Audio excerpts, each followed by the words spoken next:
We are so excited to have our third Thursday once again this month. We've gone virtual. And so as many of you know who are based here in the Austin area, this is something we do every third Thursday of the month except for December.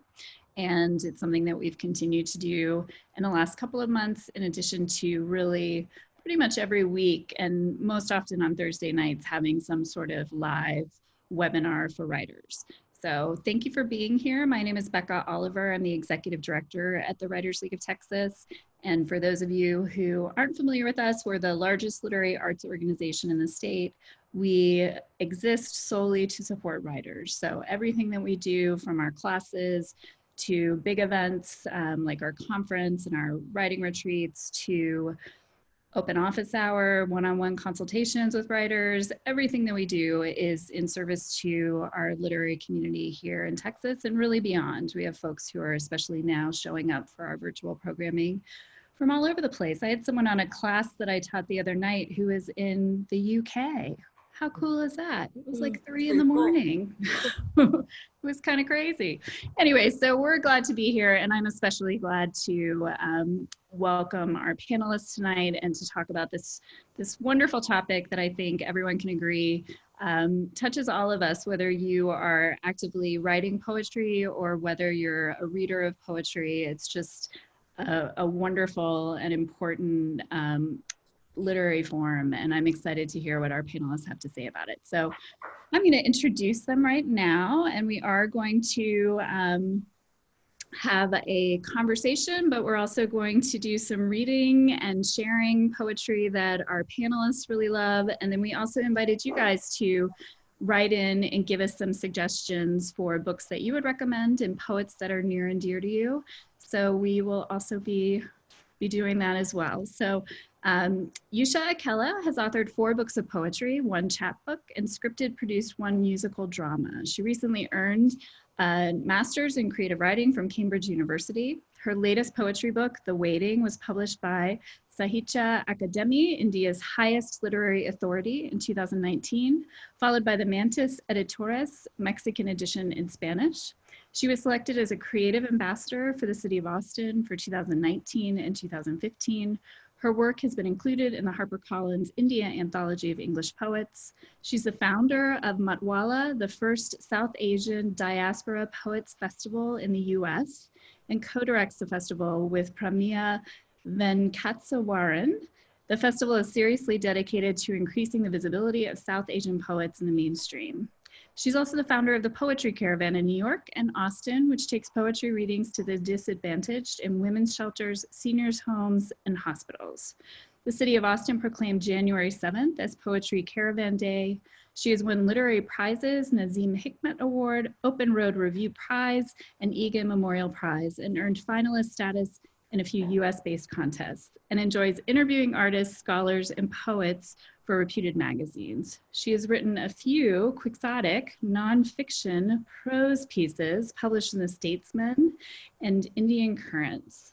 And now I have to move the faces because this bio is amazing and read the last line, which says, her work ranges from feminist activist to spiritual and all things in between. Please welcome Yusha Akella. Thank you so much for being here. I'm glad to be here. Next, we have someone who's very familiar to our Writers League audience. I know Carlotta Aika Stankiewicz is a poet, photographer, and punster who landed in Austin 25 years ago by way of Michigan, Colorado, Virginia, and Washington, D.C.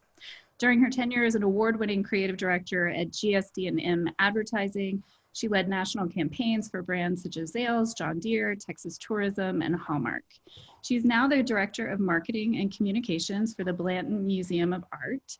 In 2016, she published Haiku Austin, a book of poetry and photography that pays tribute to the Texas Capitol through witty, 17-syllable poems and vivid pictures.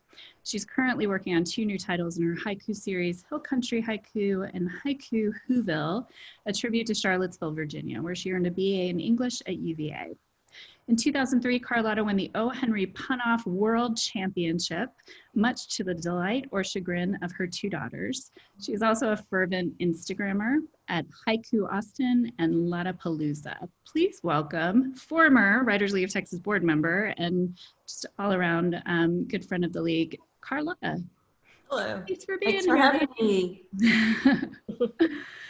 And last but certainly not least, Sasha West's first book, Failure and I Bury the Body, was published by Harper Perennial. Is that correct? Harper Perennial? Yes? Okay. Was a winner of the National Poetry Series, the Texas Institute of Letters First Book of Poetry Award, and a Bread Loaf Writers Conference Fellowship. Her poems have appeared in American Poetry Review, Kenyon Review Online, Agni, Georgia Review, Copper Nickel, and elsewhere. She is an associate professor of creative writing at St. Edward's University, where she received the Distinguished Teaching Award. And I can say firsthand that Failure and I Bury the Body is such a wonderful, wonderful book, if you guys haven't read it yet. Please welcome Sasha West. Thanks for being here, Sasha. Glad you guys to be should be here. able to hear, you can sort of hear applause in your heads. If It's not, a good thing we have strong imaginations. You're so used to hearing applause everywhere you go that I'm sure you can conjure it up. So I wanted to start, and again, thanks so much for being here and for being a part of this conversation. And I love that each of you have such impressive but different backgrounds, and also the work that you're doing is very different. And so I wanted to start, and I think we'll sort of go in order of how I read the bios.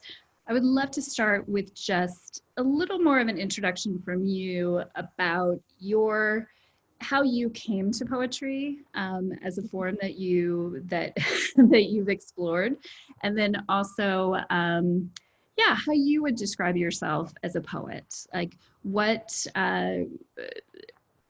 I'm not even gonna say anymore. That's what I would love to hear. So Yusha, I'm gonna start with you and throw it your way. Okay, it's hard to say. I think it happened to me when I was very young, the magic of poetry. I was I think I was 10 years old. I was growing up in India. I was in elementary school. I was in grade 5. And I heard a poem by Keats. It was about this little boy who ran off to Scotland.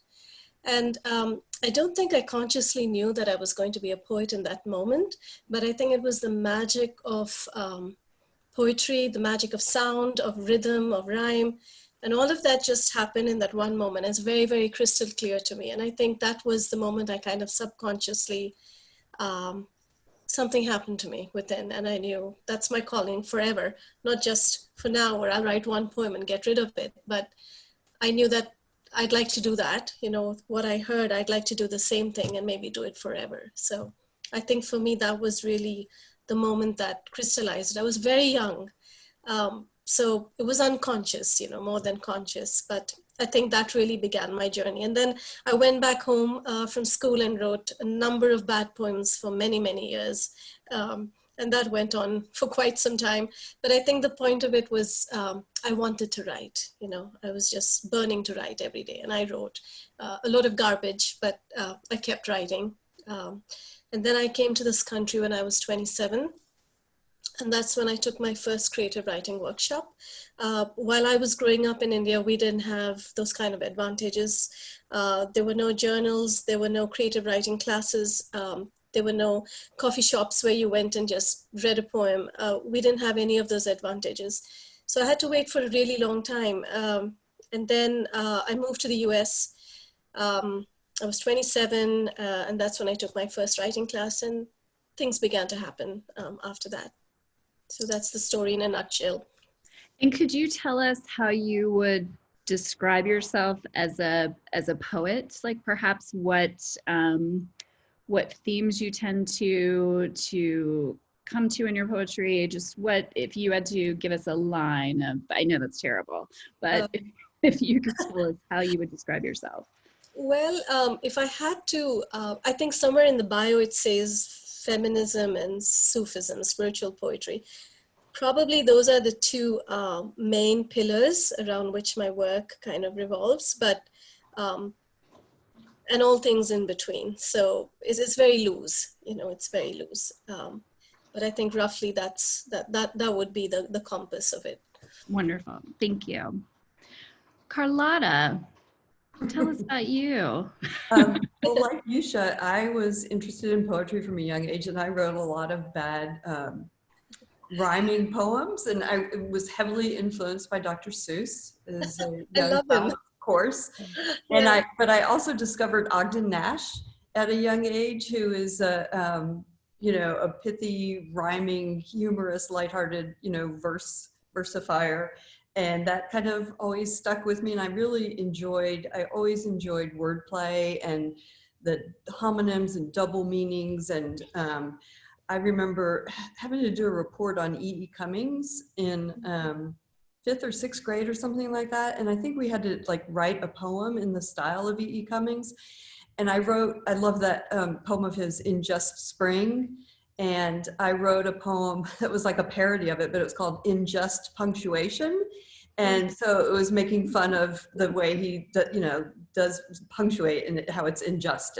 And I remember being very proud of that back then. I don't think my teacher appreciated it, because I think I got a bad grade on it. But so I've always had that love for words and wordplay. And my professional career has led me to the world of advertising and marketing as a writer and then a creative director in that area. And through the years, I've learned a way to use words very concisely and to do different things than maybe a poet does, but still learning the value of words and how they can be powerful and impact people for good or for evil.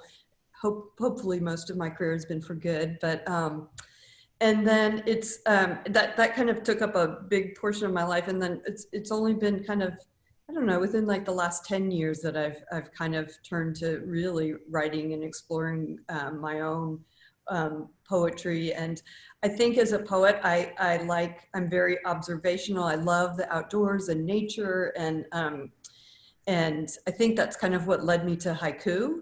Also, the fact that I think I like the form because it's very short and concise as well. And I think I also still write some rhyming verse, and I enjoy that. And I think that I tend to be kind of lighthearted and even bordering on humorous is kind of how I might even categorize my writing, and maybe a little bit of kind of observational about human behavior, and so that's kind of my story. Yeah. Thank you. Sasha, how about you? So like Yusha and Carlotta, it definitely started for me when I was little. And I also would say that it started way back in my family, that I had a great grandmother on my mom's side who lived on a little farm in the middle of nowhere in Independence, Kansas. And she, when my grandmother was growing up, read her poetry all the time, both poetry that she had kind of squirreled away in a bookshelf in the farmhouse, but also poetry that she wrote. And my mom grew up with my grandmother reading to her, and my mom read to me. And so I think I heard so many things that I loved really young. And then at some point, I don't know why this was so dramatic for me, but there was some zinnia that I had grown in our garden, and it started dying. And and I didn't know what to do with that. And so my first poem was this super maudlin Death of a Zinnia poem. I love that. Some of it may have been that some of the things my mom was reading me, like the Alfred Noyes, the Highwaymen, were very, very dark. So I took that in, and it took me a really, really long time to realize that what poetry was what I wanted to do in a public way in the world. I mean, for a long time, it was the place that I went to when something happened that I didn't understand, or when there was some way that I couldn't figure out the world. And I think that is probably still true for me, that I very much am driven into poetry by psychology, that often my poems are very speaker driven, that sometimes the speakers are me, but sometimes there's some facet of me that lets me explore something that I can't name. And that act of attention becomes a way that I start to try to understand this place where our private lives happen in public space. Yeah. You know, I love that you said that, and I actually have spent a little bit of time stalking each of you online in turn for this panel, not because I'm a stalker, but and Sasha, I found a quote that in an interview with you where you said, "I'm interested in poems that navigate leaps in imagination, ones that force us to see the world as more than the ordinary." And I guess, and then coupling that with what you just said about the private and sort of the public, can you talk a little bit about, as a poet, what your intentions are when you're writing poetry, and sort of how you approach your poems with that piece of it in mind? Does that make sense, what I'm asking? It does. I think the intentions change so much depending on how far along the poem is. That sort of those early drafts of poems are really, in some ways, trying to figure out not only what I want to say, but what I care about and what I know and what I've been noticing. And then as it goes along, it feels like I start to understand what the poem wants to be. And so I start being able to better help it become that thing.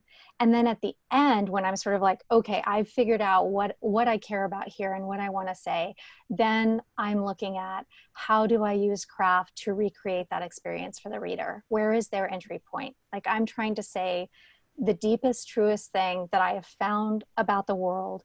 And how do I use this very brief form to get the reader to a state by the end of the poem where they're open enough that they can hear it, that they can share that with me. And so I think it starts out as a really amorphous question, and then by the end becomes very much about thinking who's on the other side and what this act of communication is.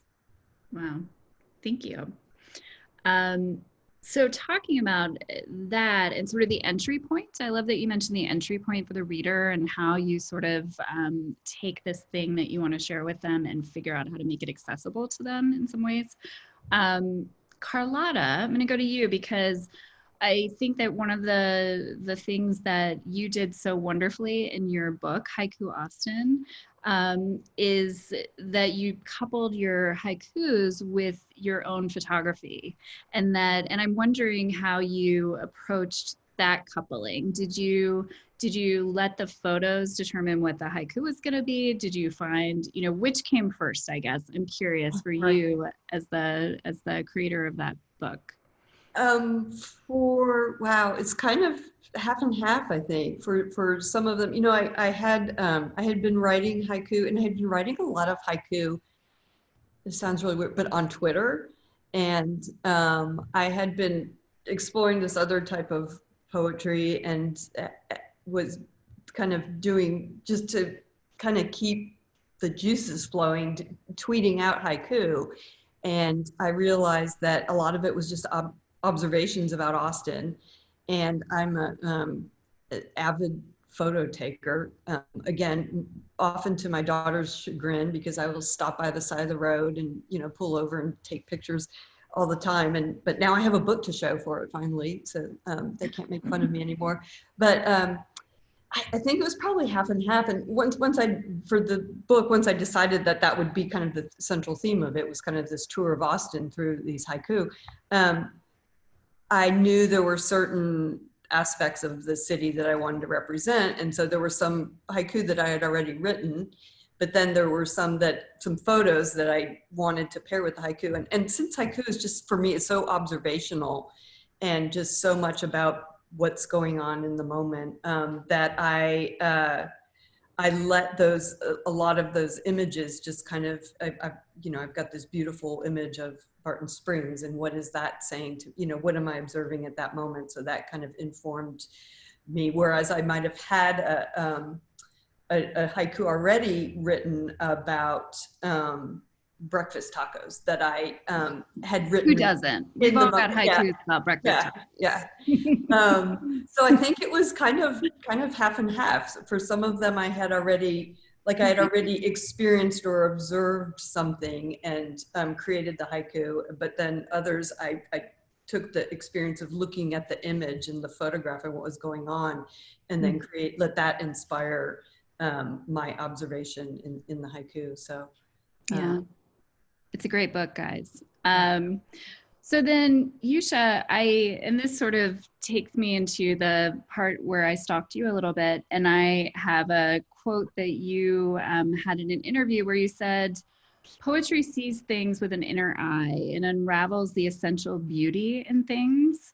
And then another quote actually where you said, "I needed both prose and poetry as mediums, poetry for a microscopic view and prose for a telescopic view."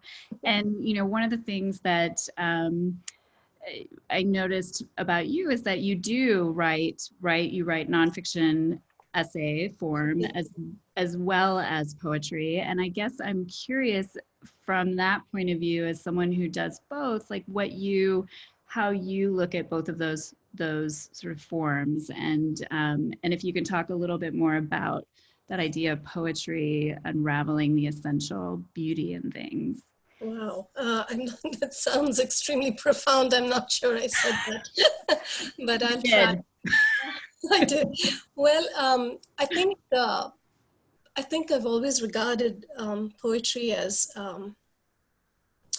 it's a revelation of the centering self. That's how I see it. It's kind of the lens that tags the self that is processing the world, both inner and outer, the inner world. And I don't think we ever become centered in a very finite way, finally. I mean, there's no absolute, yes, now where you declare I'm centered, I've reached that stage. I think we're constantly centering. So the illusion is that we will be centered someday. I don't think we ever are. I think we're unmade every day. And I think poetry is this fantastic art form that can kind of spy on that unmaking of the world and the self every day. And you end up creating something magical, you know, out of that unease and that unmasking and unmaking. And that's what poetry does, I think, for me. So I don't know if that's answering the question, but no, I think it, and so for you, when do you, I mean, this is such maybe a silly question, but when do you decide that what you want to do is look at the world and through the lens of being a poet? And when do you decide that what you want to do is write something that's prose, that's more, it's a different thing? I think it depends on how lazy I am for that moment. If I'm very lazy, I'll do poetry. And if I want to contribute more words to it, maybe then I'll try creative nonfiction. But I've written more poetry than creative nonfiction. And I think I'm just coming to creative nonfiction a bit more in maybe the last couple of years. And they're actually related. And I'm very interested in memoir. And I think a few of my creative nonfiction pieces are just shorter memoirs of life, you know, little tidbits of this and that. And I think both forms are related. They're not exclusive, because I think creative nonfiction is a form that can be suffused with the lyric spirit. It allows itself to take that from poetry. And I think every poem is a memoir in some sense, because it never is it completely fractured from the self. So it always contains the memoir in it, or creative nonfiction. So I think I think if a poet had to transition to prose, coming to creative nonfiction is a wonderful bridge. I think even before a poet tries to write fiction, I think creative nonfiction is a wonderful bridge, because the I is still the center and is the narrator and is the primary lens. So you still, whether you say it in 12 pages or you say it in one page, the centrality of it is the ego, the small or big, whatever way you look at it. The fundamental narrator is the self. So I think they're very related, both the forms. They're not, it's not watertight, it's not a watertight division between them. So maybe that's the reason I'm able to transition better to creative nonfiction than fiction. Mm-hmm. And so I guess I would ask each of you what advice you have for writers who, for somebody who loves and admires poetry, has maybe never written poetry, is curious about that form of expression for themselves, and what how they might try their hand at that. And I guess I would start with you, Sasha, because I'm looking right at your face. But what kind of advice do you have for somebody who says, okay, I would like to see if there's some poetry in me? Well, I think the first thing is, I mean, we as humans learn by imitation, right? Like everything you learned when you were a child was probably from watching somebody. And I think that we can really draw on that as writers. Most people don't come to poetry without having read at least one poem that really spoke to them or that they really love. And so I think, you know, one very easy way, the model is always there at hand. So go back to those poems that you love and try to figure out how they work and what they're doing and what moves you, and then find a way to be in dialogue with it. My stepfather is a visual artist, and he talks a lot about the idea of being in dialogue with other artists, even artists that are dead, that it's sort of like this larger conversation. And so I think that is a really easy place to start. I find it really useful to see how other writers are doing things. And so I love books like Kim Adenazio's Ordinary Genius. She has such a kind of winning, charming way of going about poetry that I feel like is a real antidote to me coming to it and being like very, very serious. And that book is great at these really digestible chapters that ask you to look at sort of one aspect of craft and try something out. And sometimes she gives examples.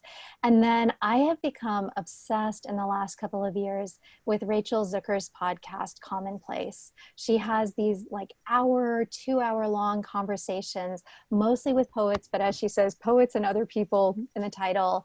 And it really is this deep, like maker to maker conversation. And I feel like that is like an MFA in writing. Like that is all the behind the scenes stuff that people don't usually tell you. So there's just, I feel like there's so many places out there to just get really curious and see how other people are doing it. And then just don't stop yourself from trying it out. Like just start writing, just do the thing that do the exercise that somebody gives you. Yeah. Carlotta or Yusha, do you have anything to add to that? Do you have certain your sort of go-to advice to young poets or just getting started poets who are wondering how to approach it? I think, Go ahead, Carlotta. You go ahead. I was just going to say, just to follow up on Sasha, like, so once you've kind of read some poetry and then maybe dipped your toes in, I think it's just like that, practicing it and developing a practice and just continuing to do it. So you maybe get through the bad things or the bad poetry until you start to kind of practice enough and get to know what you think is good. And I think one of the ways to do that is, I subscribe to, it's Tweet Speak Poetry. They have both a daily poem and poetry prompts. So they come into my email every day. And so I get a poem. I also subscribe to Poetry Foundation. They have a poem of the day. And it's just like which is very helpful right now. It's just like the low effort, it just comes into my email and boom, I don't have to pick up a book or anything. I just get a poem that I can open up my email and read. And then I also have a poetry prompt. So I can, that's a separate email subscription, but just something that I could do each day that gives you a topic or a theme or something to think about and just write. And just, I've taken several classes where that's just trying to keep a regular practice, I think would be something that I would recommend as much as possible, as much as you can. I mean, it's kind of hard right now. I know a lot of people are having trouble writing and focusing. And so that's kind of why I like that email subscription. It's kind of the low barrier to entry there. Thank you. That's wonderful. My turn. Yeah. Yeah.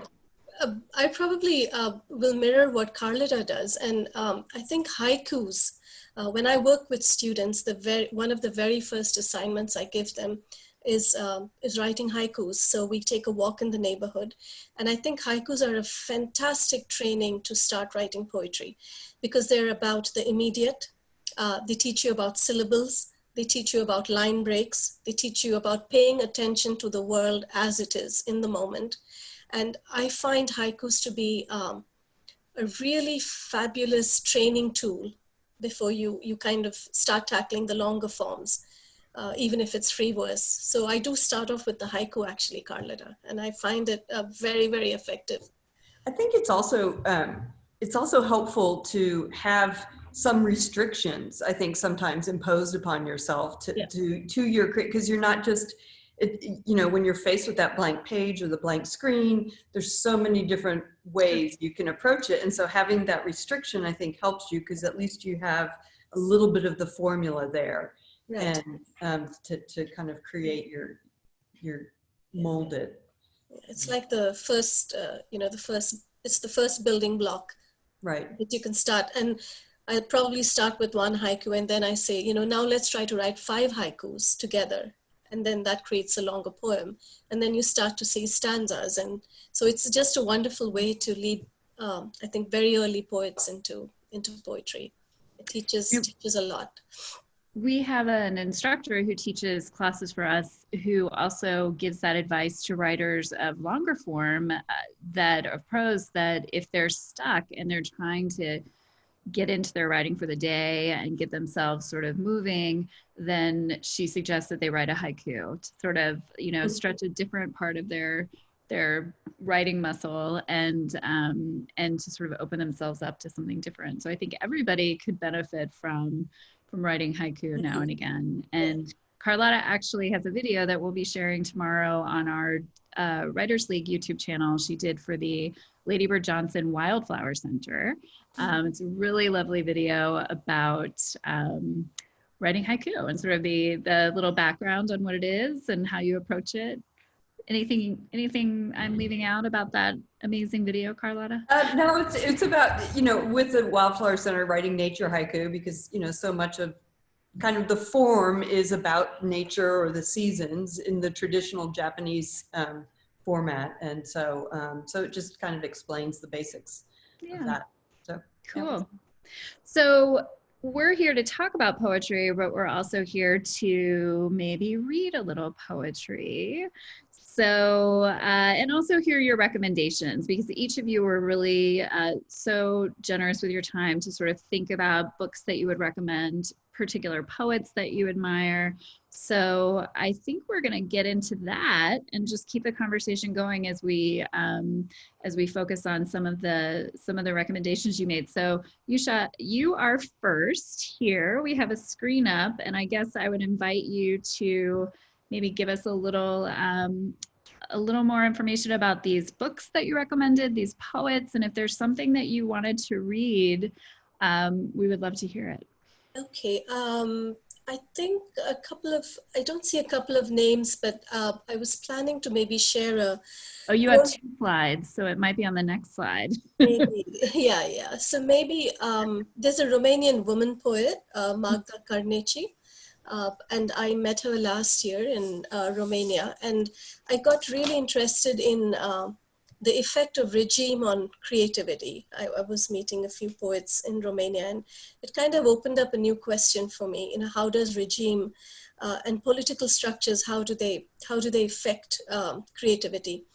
And I'm just absolutely fascinated by the Romanian women poets, and I'd love to share a poem by, I don't know if you can see it.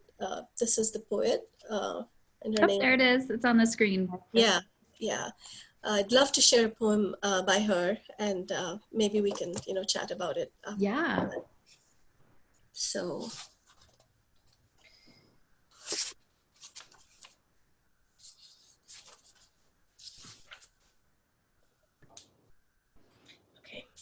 So this is called Into the Body. I would like to inhale the entire world into the body, acid sunsets, electric cities and snow, the dead in the field, soaring dawns, and the clatter and honk of the streets in the morning, relentless migrations and the frantic proliferation of cosmic and microbial realms. That the entire world would swarm into me through my skin, my nails, my blood, to saturate me, overwhelm, destroy, dissolve me. That I would abide like a pebble under its enormous heavy cascade, annihilated and happy, that I would be a mere point over which a mighty ocean looms suspended. And by lifting my gaze, that I would see its translucent bottom, swirling with rapid motion, squirming and phosphorescence, darkness, lustrous schools of fish, the colors of the abyss, and suddenly the ocean would burst like a distended plastic bag of salt water, a gigantic placenta. It would wash over me, wave upon wave, flood upon flood. But this tide wouldn't kill me. Instead, enveloping me in an instant, it would scour my blood, course through my veins and arteries like an enormous roar, with a blinding brilliance like lightning threading through a needle's sharp point.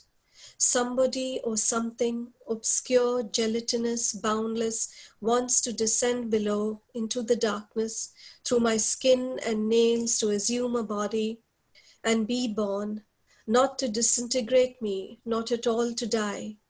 Nothing less than the entirety of the world would fulfill me, that I would absorb it into the body, that I would be world.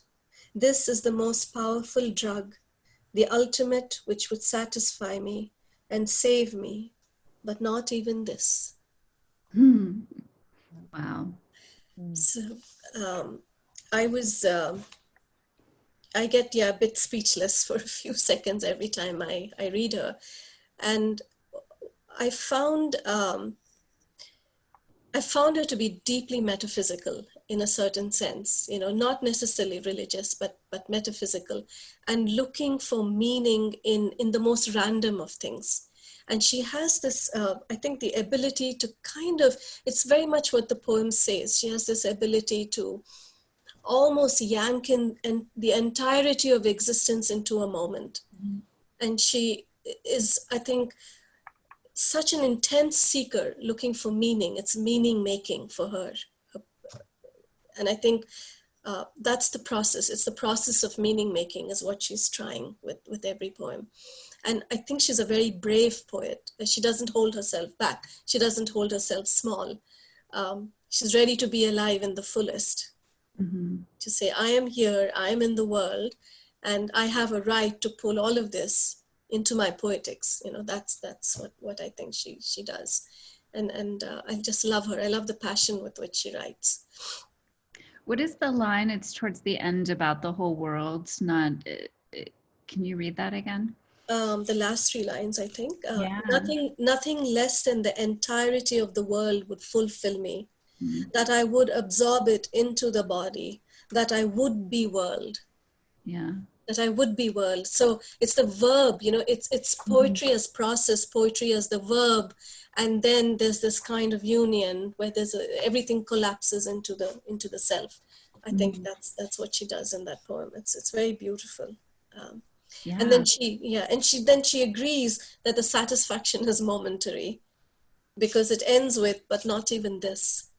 Yeah. Not even this. The search is perennial. The search in the human soul is perennial. So yeah, I was very taken by her. Yeah. Thank you for sharing that.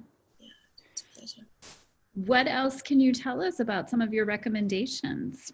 Maybe I will talk about this poet.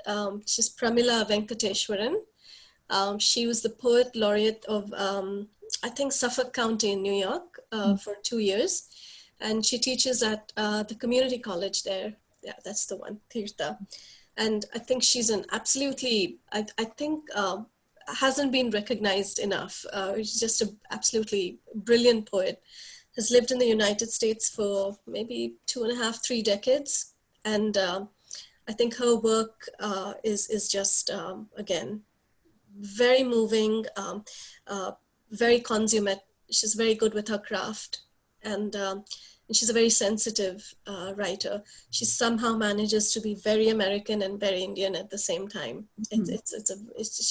She walks that border very beautifully. Great. Yeah.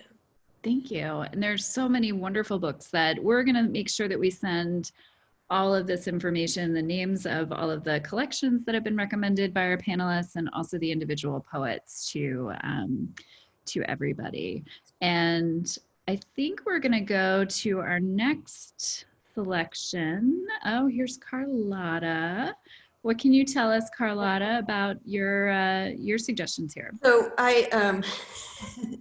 as I told you, I'm on social media a lot, and a big fun part of that is just because it's my job. I do marketing and social media, and so I'm on there. But but I also find I think social media gets a bad rap, but it's also a great way to find interesting things and interesting people and connect with interesting people. And I found this poet, Cava Akbar, on Twitter, who's an Iranian-American poet, and I just love him. And this was really weird. Last night I was looking online, and it turns out that he and Mary Carr, whom I also really like, she's a native Texan, and I loved her memoirs, but she's also a poet. They were doing, there was a webcast of them in conversation.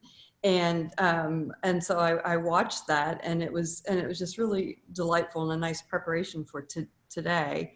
And she was talking about, she's got a new edition of a book of poetry called Tropic of Squalor, which I forgot to put here. But I just wanted to say that I find Twitter is helpful for me. These three accounts that I follow, Poetry Foundation, Poetry Magazine, and Tweet Speak Poetry, are all, they'll tweet poems and as well as some great links. And then there's this hashtag micropoetry, which I told you, this is kind of like the short attention span recommendation list, because I don't know about you, I'm just having a hard time focusing these days. And so it's kind of like, I can get it in little bits and pieces, and that's just helpful to me. So it's better to have it in little bits and pieces than not at all. So there's a hashtag for micropoetry. Well, people will write these really short poems and then put them on Twitter. And then also just this flower report. Alyssa Harrod is a local writer, and she does every Sunday. She has people, she started this hashtag flower report where people just post pictures of flowers from all over, and it's from worldwide, and it's just a really lovely thing. And it's actually inspired me to write some haiku several times, and it's just like just something I look forward to every Sunday. That's just a nice, inspiring thing to be happy about each week. So on the right here, you'll see Moon Woke Me Up 9 Times, and this is poetry by who some consider the master of haiku, Basho. And I actually have 2 poems I wanted to read of his, 2 haiku. Here's the first one. Along the roadside, blossoming wild roses in my horse's mouth. Which I love that, because it's just, I don't know if the visual that you get, but it just is there's that nice surprise at the end, and it's just very observational about nature and horse nature, I guess. The next one is the bee emerging from deep within the peony departs reluctantly. And I love this, because I've been, I go and I have a garden out in the front of my house, and I like to spend a couple minutes there every day, just kind of poking around, looking, seeing how many tomatoes are doing, see how many are still left after the squirrels have stolen some. But lately there's just been so many bees and butterflies and caterpillars out there. And I just love that this captures the way that the bee kind of hovers and then it zips away. And it's just a beautiful moment in time that is kind of captured there, which actually leads me to another poet, Ray Armantrout, which I have on the next page. But this poem by her called Bees, which is actually kind of haiku-like. It's very short and very concise, and yet it's much more than observational. And so I'll share that with you. Bees. If not being something is the same as being, then I will live forever.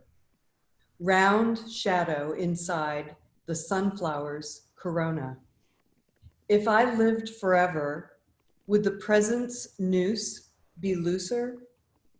Moon shadow made of angry bees, confined, come in. So I just like that, because you get this observational of the shadow inside the sunflower, you know, the dark inside the gold, and then you're looking at this moment, but you're thinking about like the deeper meaning. And I just like that juxtaposition, and it did feel very haiku-like in a way to me. So there you can see her book, her collection of poems, versed from 2010, which won the Pulitzer. So back on the previous page, I'm sorry, Becca, to make you go back. This other thing, I'm also a big fan, again, this short attention span playlist of microfiction. And I was in New York right before the pandemic hit and went to the Strand bookstore, which is just such a glorious, wonderful place, and picked up this book of new micro, exceptionally short fiction, which is, they're really, really short. I think it's like 100 words or less. And it's just, they're poetic in many ways, because they're telling a story in this very short space. And so I just, I put that on there because I recommend that.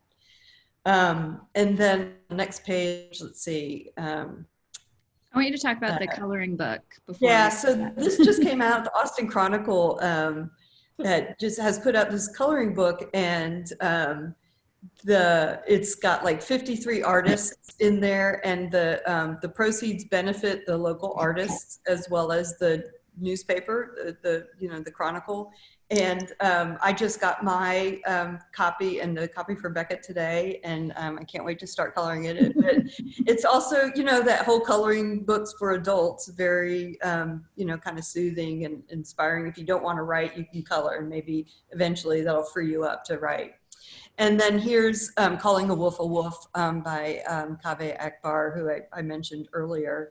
And then the email subscriptions, which are just, I just like them because they're just like so easy, and they just show up in your mailbox, and you get a poem to look at, which is really great. So thank you. Yeah. Yusha, did we do your list of recommendations justice? Was there anyone else on that list that you wanted to highlight before we move? I feel like we skipped through you a little bit. No, not at all, not at all. Okay. I think. Okay, you're good. Yeah. We also wanted to let you guys know that if you're interested in the haiku that Carlotta's doing, here's some information about hers, which we'll send out, and we'll also send information about everybody, all of our panelists' books, and make sure that you have what you need for them.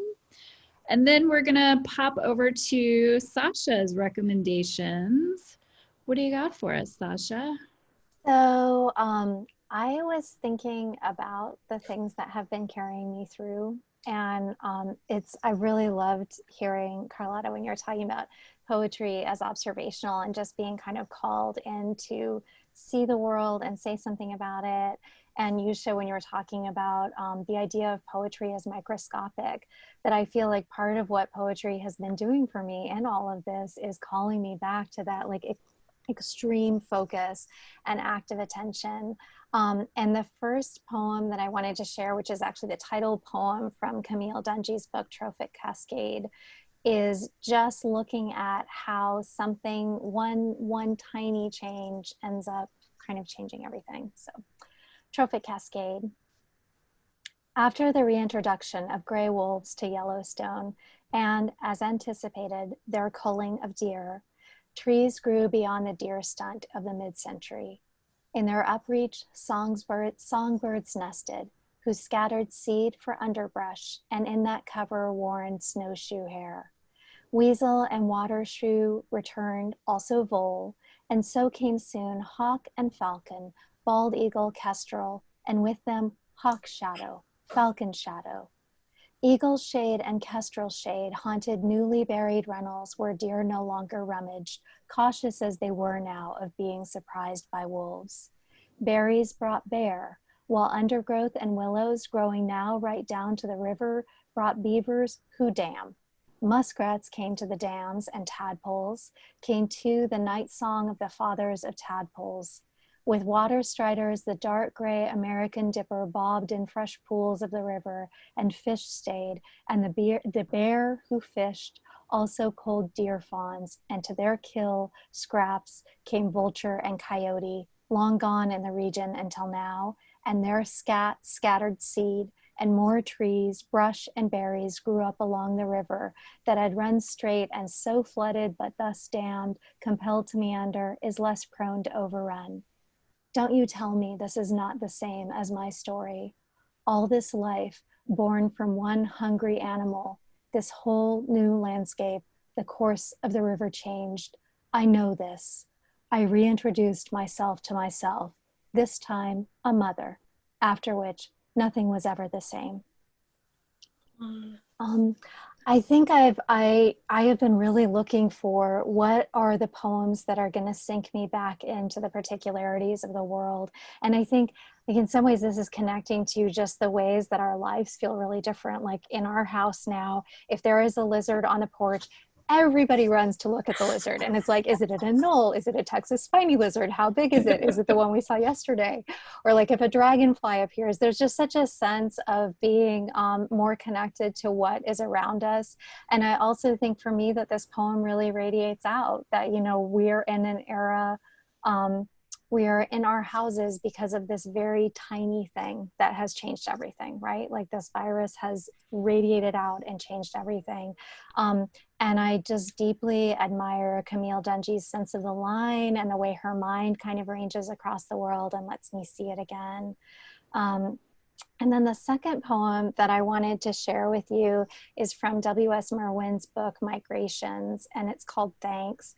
And I think it's, I have been going back to it because it's actually a poem that I don't understand. It's very straightforward. There's nothing mysterious about it. There's nothing on the surface that doesn't make sense. But I feel like it does this thing where it allows me to both see what's really difficult in the world and also kind of see something that is past that difficulty, which is the place that I feel like I'm trying to learn. So it's called Thanks. Listen, with the night falling, we are saying thank you. We are stopping on the bridges to bow from the railings. We are running out of the glass rooms with our mouths full of food to look at the sky and say thank you. We are standing by the water, thanking it, standing by the windows, looking out in our directions.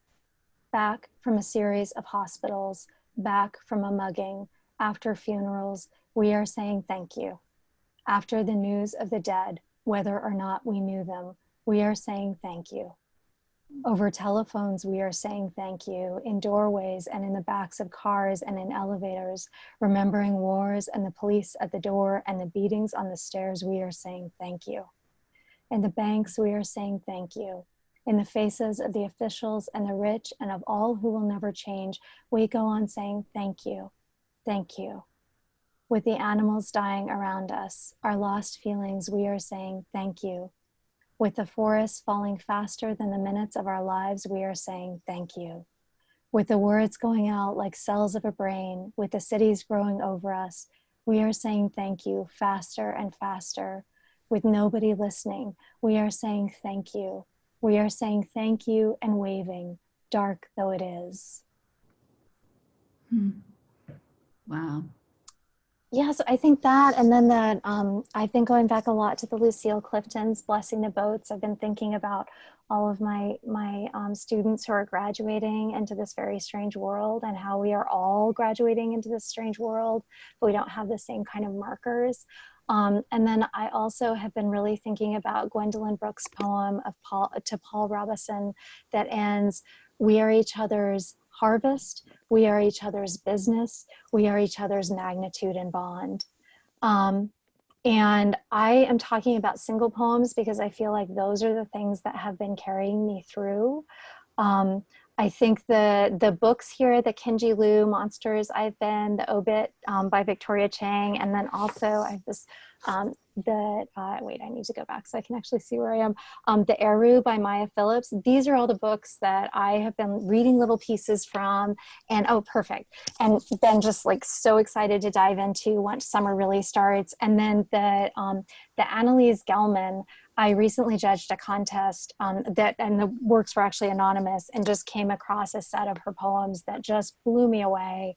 And it was not from this book, but I'm so excited to read this book. So yeah, so I feel like I have been dwelling in the single poems and waiting to get back into the books, and just feeling kind of alive and in hearing what other people are doing and where other people's attention is being called.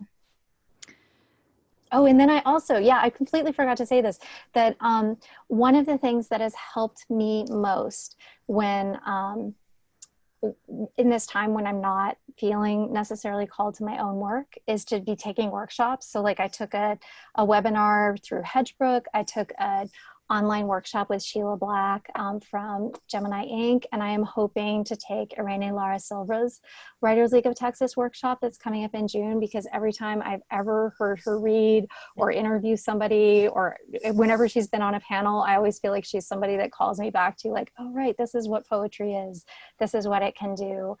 So I just have really, really been listening to other people in sort of small pieces and waiting to have a long time to sink in. Yeah, she is pretty special. And, you know, on our YouTube, I'll mention, we also have a video that Arene did that is available. It's a craft presentation that I bet you would really love. So check it out. Thank you for those recommendations. So we have some recommendations from folks who are joining us. I thought we would go through those. And then I would love to give you each an opportunity, if you're willing, to share some of your own work with us. Not to put you on the spot, but Sam is back to join us to take us through some of these slides. Take it away, Sam. Hey, so to get us started with the first recommendation, Tony B recommends Emily by Beatty Sigrid Daughter. This collection takes the unusual approach. Sigrid Daughter pens this collection of powerful yet introspective poems as if it were written as an observation of the fictional Emily. This gives her the opportunity to explore the depths of this character's psyche without committing 100% to her personal exploration. Or maybe, well, just read it. And here is an excerpt from Emily's letter to her husband's lover. I slip the curtain from each morning step into the sunlight of regret. I almost kept him on the shelf with all the trophies. He doesn't belong there, though my ego keens about the empty space. That's great. And Tony B also recommends the poet Tony Hoagland. Sorry, let me just move that video. Tony Hoagland for the combination of beauty, power, and accessibility. Thank you, Tony. And panelists, if you have anything to say at any point about any of these recommendations, you're welcome to jump in. We're gonna take you through some of what some of our attendees had to say. What's the next one, Samantha? All right, I think I'm reading this one. This is from John S., right? Recommends Traveling in the Family by Carlos Drummond de Andrade for the deep spiritual moral core of the work and also the optimistic outlook. Who cares if old age comes? What is old age? Your shoulders are holding up the world and it's lighter than a child's hand. From Your Shoulders Are Holding Up the World. John also recommends the poet Juan Felipe Herrera for his ability to be simultaneously huge, comprehensive, but also very specific. His unbounded love for and of the world and everything in it. It's such a nice way to describe a poet and their work. Next recommendation is from Ina G. Her Blue Body, Everything We Know by Alice Walker. Because Walker writes intimately, freely, and with abundance. And I believe that's the excerpt. I find my own small person, a standing self against the world, an equality of wills I finally understand. Sounds All right, so we have a few. I also have to now move my screen around a little. Patty P recommends 3 books for us: Devotions by Mary Oliver, Staying Alive by Neil Astley, Glimmer Glass Girl by Holly Lynn Walrath, who is a Houston poet. She says that these collections all contain vivid, evocative poems that comfort and challenge the reader. And then an excerpt from one of my favorite Mary Oliver poems, Wild Geese. You only have to let the soft animal of your body love what it loves. Next recommendation comes from Heather O. Wild Embers, Poems of Rebellion, Fire, and Beauty by Nikita Gill. This collection from feminist poet Nikita Gill is motivational. The excerpt from Fire, you remind them what hell looks like when it wears the skin of a gentle human. That is a great poem if you guys haven't read Fire by Nikita Gill. Heather O also recommends the work of Mary Oliver. And then Nikki L recommends New and Selected Poems, Volume 1 by Mary Oliver, Women in Praise of the Sacred, edited by Jane Hirschfield. Women in Praise of the Sacred includes women poets from all over the world, all styles of poetry. It allows you to dip in and find great poets that resonate. But Mary Oliver's collection is my go-to for daily poetry. And the excerpt is, every morning so far I'm alive, and now the crows break off from the rest of the darkness and burst up into the sky, as though all night they have thought of what they would like their lives to be and imagined their strong, thick wings. From Landscape. She says that Mary Oliver is her favorite poet for, is this one where I said Mary Oliver wins Third Thursday? Yeah, for her favorite poet for the way she writes about nature, intimacy, the personal and universal brought together. Mary Oliver was a big fan favorite. Next one, Christine B recommends A Tempered Choir by Wendell Berry for its description of the natural world and a simple life. What are we but forms of the self-acknowledging light that brings us warmth and song from time to time? Lip and flower, hand and leaf, tongue and song. What are we but welcomers of that ancient joy, always coming, always passing? Oh, and Christine B's favorite poet is Mary Oliver because of her love of animals, especially dogs. Cool. Oh, well, this is my poem. So I'm recommending Axolotl by Edenal da Silva. Sasha mentioned her earlier, and she is teaching a workshop with WLT, and she's just a huge inspiration to me, and this poem was published in the New York Times Magazine, and so I will read it for y'all. Let me just move my video thing around again. Okay, Axolotl. Little warrior, almost imperceptibly scarred from so much healing. How many regrown limbs, how many repaired organs, even precious brain tissue created anew. Teach me this, little warrior, how you remain tender and infinite, soft and eternal in the face of struggle. How it is the healing has already begun even before the wound. And I just love this poem, and I read it when I need like a little bit of extra strength. And if you don't know what an axolotl is, it's found in Mexico, and it is just like, I'll show you the picture because I included one. It's just so cute. And they have like just a really long history in mythology and Aztec mythology. And it's just like a really beautiful animal and poem. So yeah. I love it. And I'll just say really briefly that I've been reading a lot of Anne Carson lately. I really love her, and I find her to just be so smart, so funny, and just really like a delight to just sit down and get myself find myself lost in. She teaches Greek, and she's from Canada, I believe, and she just does some really interesting things. So I love her. And then also this is Ross Gay, who's a wonderful poet. I'm sure many of you are familiar. has a book out called The Book of Delights, which is going through sort of a year in his life and different musings on different topics. And I started reading this in the last week because I just gravitated to the title because I thought I could really stand to have some delight. And it's wonderful, and I can't recommend it enough. So those are my couple of recommendations. And I would just really love, maybe we'll get rid of the screen now, if you don't mind, Sam, and give our wonderful poets, if you guys would, I would love to give you each the opportunity to read something of your own work. And so I think we'll go in the order in which we began. So Yusha, are you up for it? Can we hear from you? Yeah. I'm going to read a very new poem. Oh gosh. So it's yeah. And the reason I want to read this is I'd mentioned the Romanian women poets, and I'm in kind of an experimental communication with one of them. Her name is Ruxandra Cicerno, another well-known, wonderful poet. And so we started this communication, and we're trying to write a book together.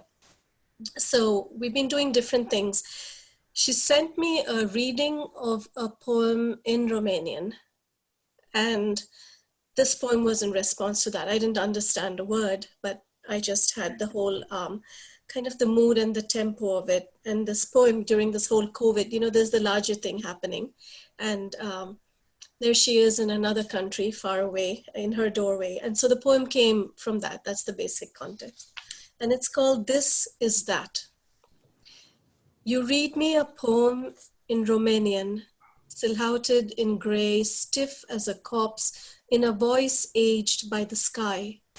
The light through the window was a shroud. I listened.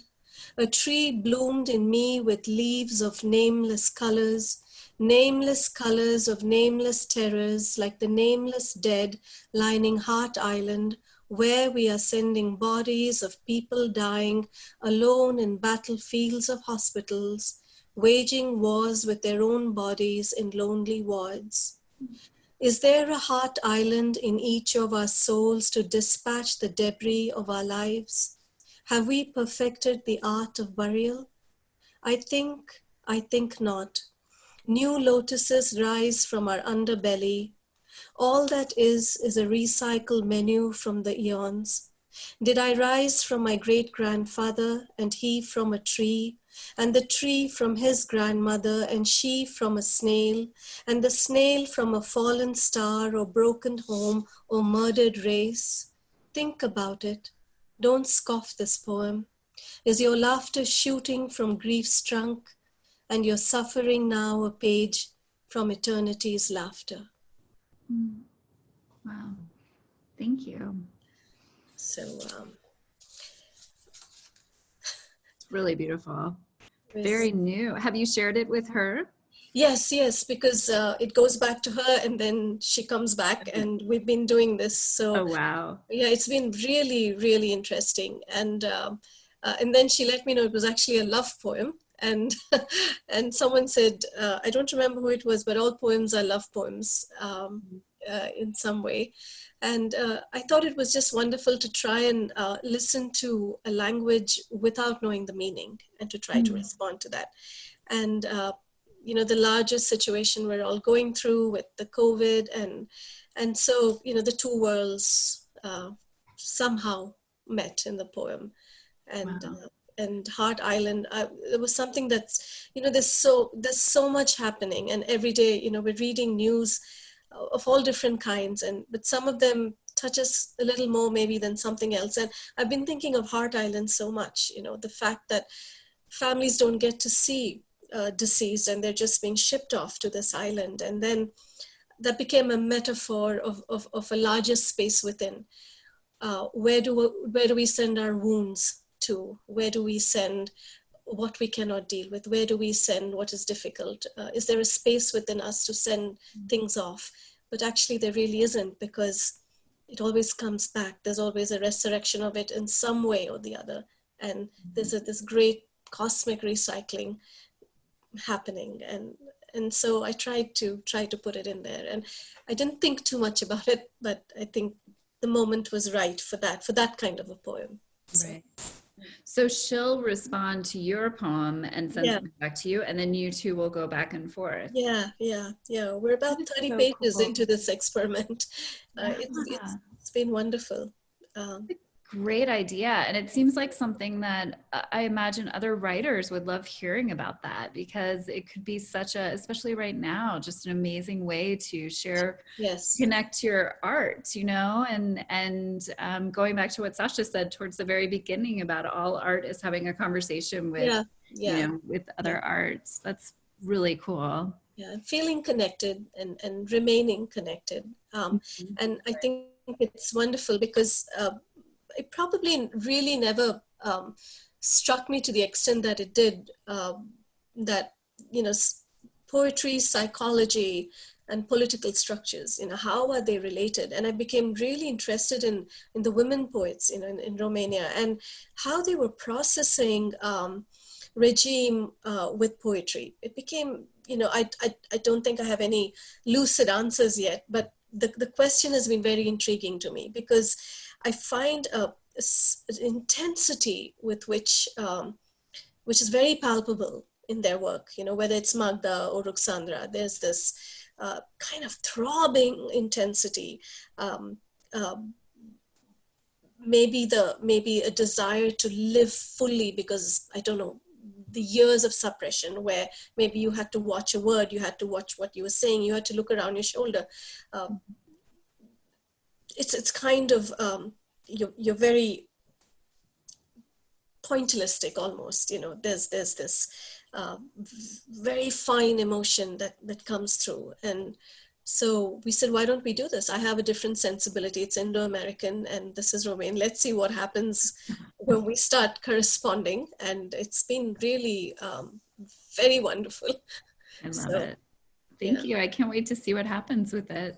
Thank you for you. sharing that, especially it being such new work. We appreciate it. Thank you. Of course.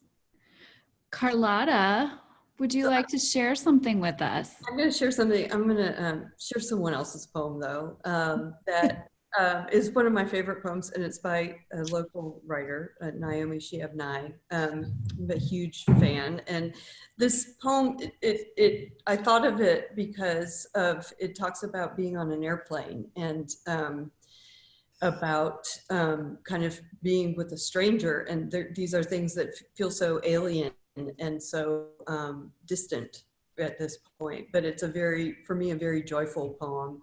And so it's called Wedding Cake by Naomi Shiabnai. Once on a plane, a woman asked me to hold her baby and disappeared.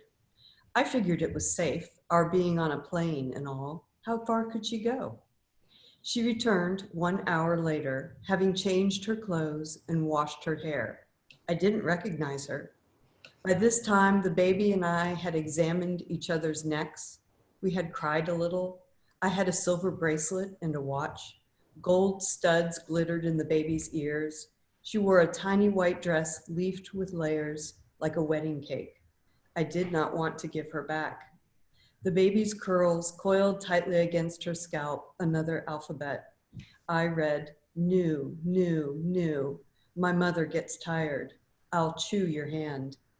The baby left my skirt crumpled, my lap aching.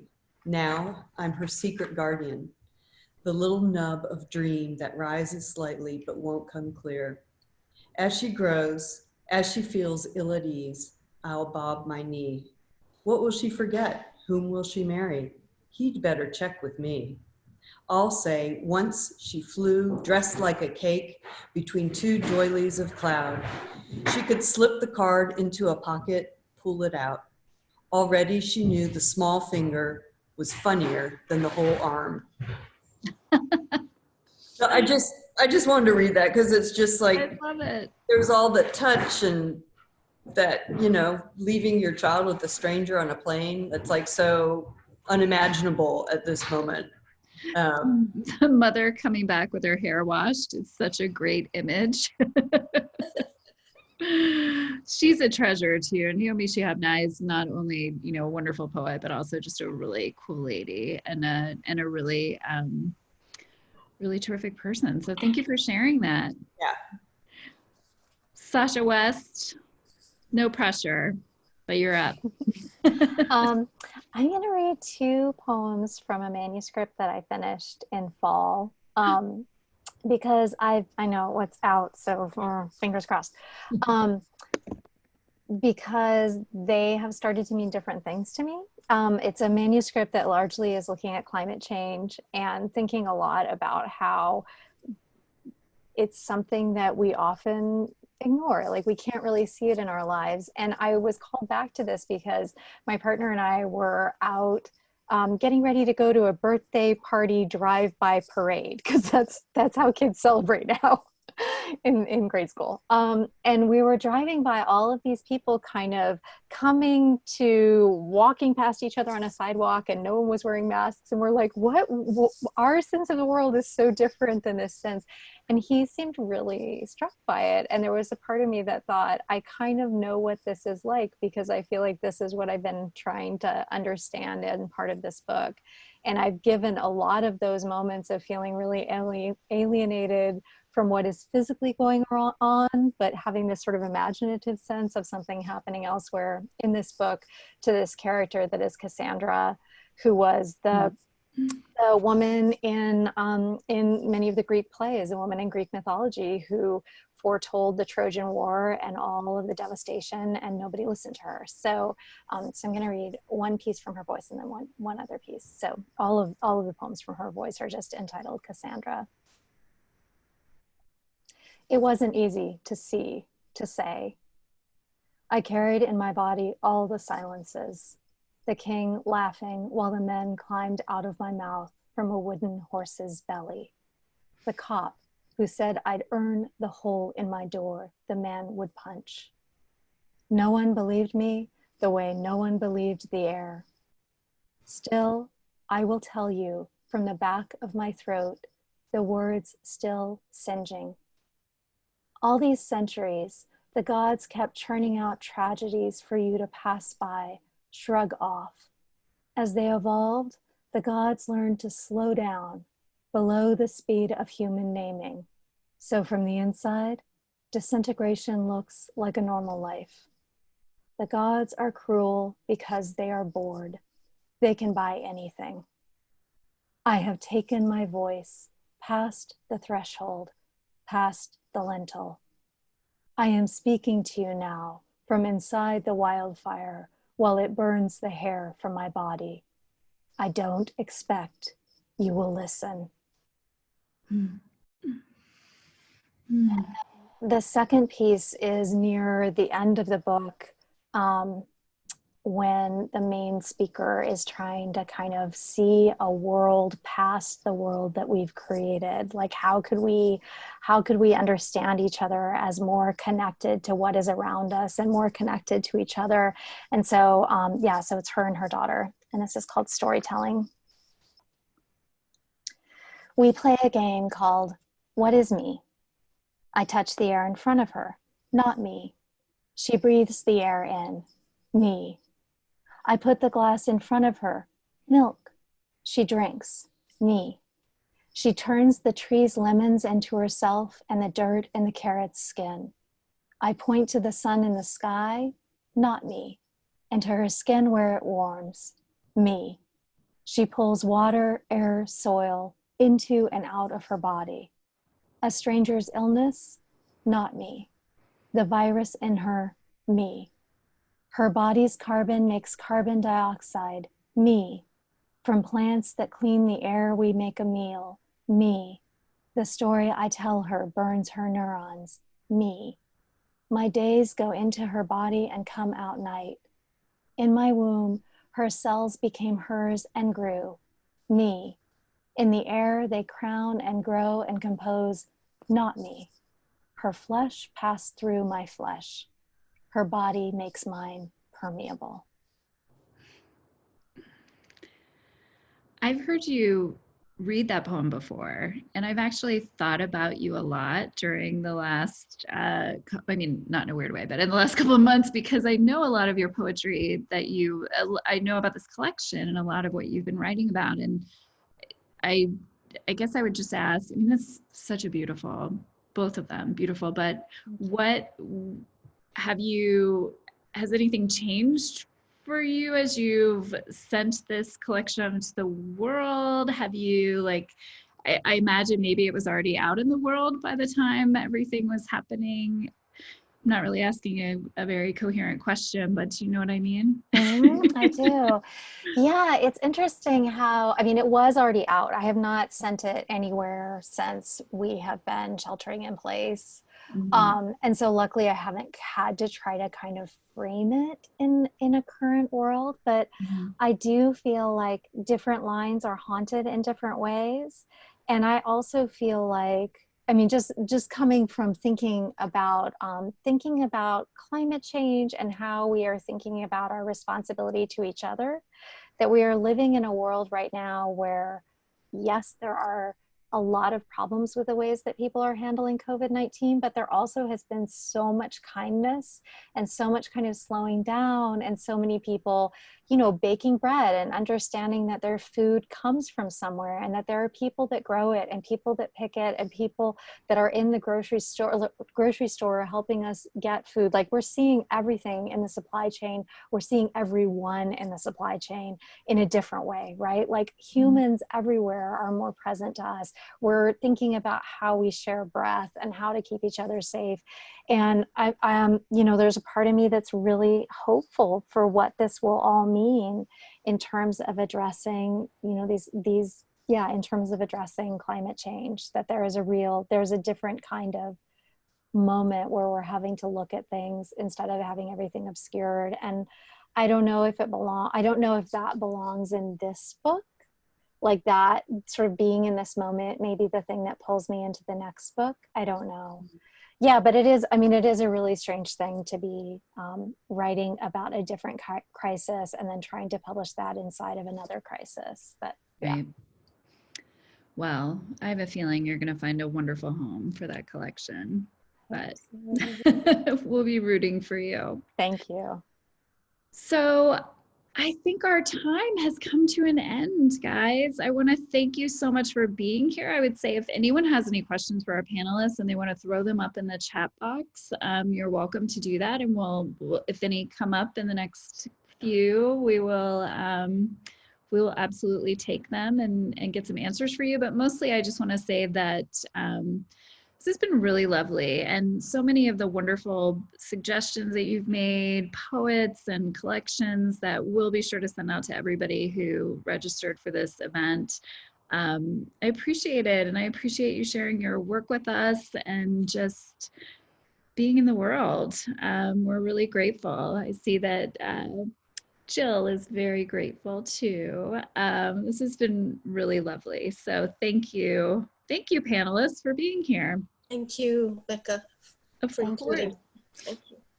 Yeah, so feel free to stick around. I'm sure you're going to see a lot of people adoring you in the chat box. And you're also welcome to hop off when you need to. I may actually, while we're doing this, I found something in Ross Gay's book that I thought I might read a few bits of. So as we sort of wind down, it's called Fishing an Eyelash, 2 or 3 cents on the virtues of the poetry reading. It might be a kind of self-aggrandizement to say so, but I love poetry readings. I love going to them. I think I probably love them most often more than I love poetry books. I'm pretty sure this is true. The reason is simple, because during a poetry reading, you are watching someone communicate with their body, which is as it communicates in the process of fading away. It will, perhaps one day soon, be dead, I mean. It sounds necrophilic, I know, but it's not exactly, because the fact of the dying, which too you and I will do, and which books will not, reminds us that the performing body, the reading body, the living body, the body fiddling with the reading lamp on the podium, or playing with the hem of her dress, or keeping beat on the microphone like Whitney Houston used to, looking into the corners of the room, the occasional sparkling line of spit between the lips, the armpit of their t-shirt damp, pointing to the giraffe in their poem, all of it is lustrous. I'm going to skip ahead a little bit. Books do not, the way the poet today did, cough and excuse herself and sip some water and comment on the pollen, sending you into a lilac-inspired daydream, wiping your own nose on your sleeve.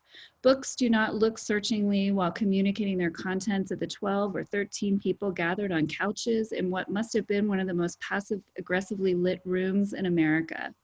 Books do not, mid-poem, reach the forefinger and thumb into one's mouth to gently fish out an eyelash. There are multiplicities within a human body reading poems that a poem on a page will never reproduce. In other words, books don't die, and preferring them to people won't prevent our doing so. I hope that's not a little too maudlin, but he's just wonderful. And it reminds me that I love hearing poets read their own work, and I love sharing poetry. So thank you guys for doing this and for being here tonight. Thank you, Becca. Thank you, Becca. All right, guys. So great to Have a see good everyone. evening. Nice to meet all of you. Yeah. Yes, we hope to see you soon again. Yeah. In person. In the world. Yeah. Bye, guys. Bye.